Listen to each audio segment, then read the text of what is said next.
அனைவருக்கும் வணக்கம். தொடர்ந்து ஆதரவளித்து வர அனைத்து அன்பு உள்ளங்களுக்கும் மிக்க நன்றி. எடப்பாடி பழனிசாமிக்கும் திமுகவுக்குமான உறவு ரொம்ப ஸ்மூத்தாக போய்கிட்டு இருக்கு.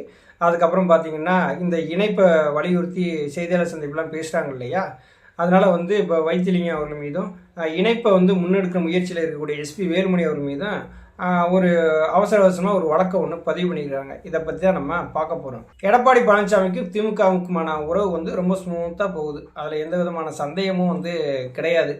எடப்பாடி பழனிசாமி கேட்க, திமுக செய்து கொடுக்க, இந்த மாதிரியான விஷயங்கள்லாம் நிறைய போய்கிட்டு இருக்கு. இப்போ எடப்பாடி பழனிசாமி எது கேட்டாலும் இப்போ திமுக செஞ்சு கொடுக்குறாங்க. இப்போ திமுக இப்போ 2021 தேர்தல் வாக்குறுதியில் என்ன சொன்னாங்க? முன்னாள் முதலமைச்சர் ஜெயலலிதா அவர்கள் வாழ்ந்த வீட்டில் கொலையெல்லாம் நடந்திருக்கு, அந்த குற்றவாளிகளை கண்டுபிடிச்சி 90 நாட்களுக்குள்ள இது நீதியின் முன் நிப்பாட்டி நாங்கள் தண்டனை வாங்கி கொடுப்போம் அப்படின்னு சொன்னாங்க. இப்போ 4 ஆண்டை நெருங்கிட்டு இருக்கு திமுக ஆட்சிக்கு. என்னாச்சு வழக்கு? ஒன்றுமே இல்லை. எடப்பாடி பழனிசாமியும் கொடநாடு வழக்கையும் சம்மந்தப்படுத்தி பேசாத ஆட்கள் யாருமே கிடையாது. எல்லா சேனலும், எல்லா யூடியூப் சேனலும் பேசுகிறவங்களும், அரசியல் விமர்சகர்கள் எல்லாருமே பேசினாங்க. எடப்பாடி பழனிசாமி மீது ஒரு விசாரணை கூட நடத்தலை. அப்படி விசாரணை நடத்தியிருந்தால் நேராக எடப்பாடி பழனிசாமி ஜெயிலில் போய் உட்காந்துருப்பார். அப்படி உட்காரக்கூடாது அப்படிங்கிறதுக்கு தான் திமுக விரும்புகிறாங்க. ஏன்னா எடப்பாடி பழனிசாமி இந்த பிளவுபட்ட அதிமுகவுக்கு தலைமையாக இருந்தால் தான் திமுக 2026 ஆட்சியை பிடிக்கும் அப்படிங்கிறது திமுக கரெக்டாக உணர்ந்து காய் நகர்த்துறாங்க. 11 மருத்துவக் கல்லூரி கட்டினதில் ஊழல் நடந்திருக்கு அப்படின்னு சொல்லி லஞ்ச ஒழிப்பு துறையினர் வழக்கெல்லாம் பதிவு பண்ணாங்க. விசாரணை நடந்ததா? என்ன விசாரணை நடந்ததுன்னு யாருக்குமே தெரியலை. அதையும் அப்படியே மூடி மறைச்சிட்டாங்க.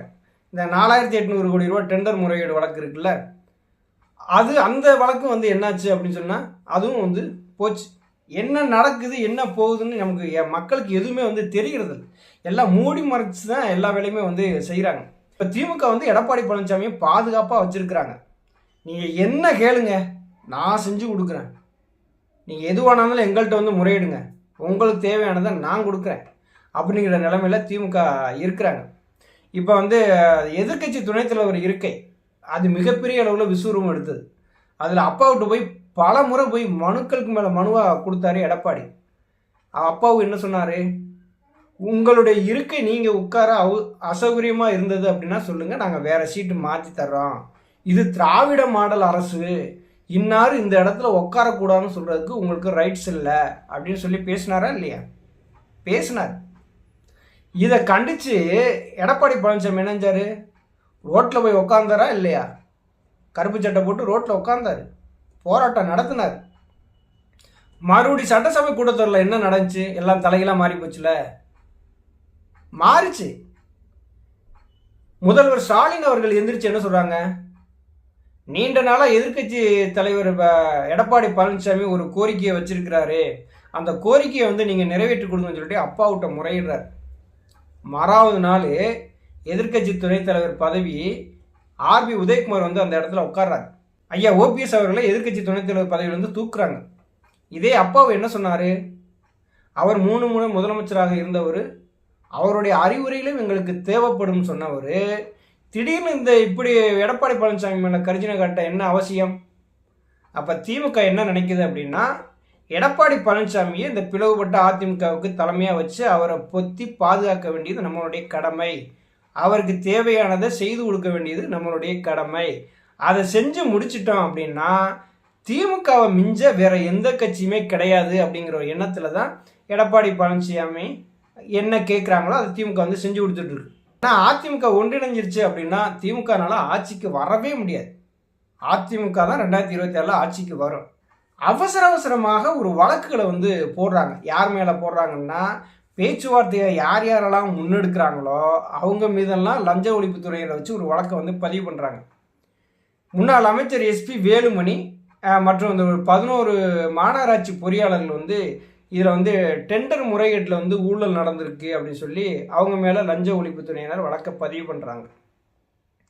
பெருங்குளத்தூரில் குடியிருப்புகள் கட்ட அந்த திட்டத்துக்கு அனுமதி வழங்குறதுக்கு 26 கோடி ரூபா ஊழல் நடந்திருக்கு, அதனால வைத்திலிங்கம் அவர்கள் மீதும் வழக்கு பதிவு செய்கிறாங்க.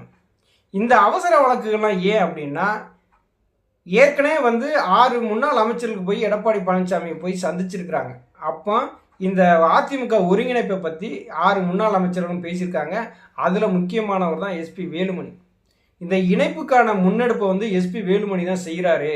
அதனால இவர் மீது ஒரு வழக்கை வந்து போட்டோம், விசாரணை நடத்தணும் அப்படின்னா இந்த இணைப்புக்கான ஒரு முட்டுக்கட்டையாக இது இருக்குன்னு சொல்லி நினைக்கிறாங்க.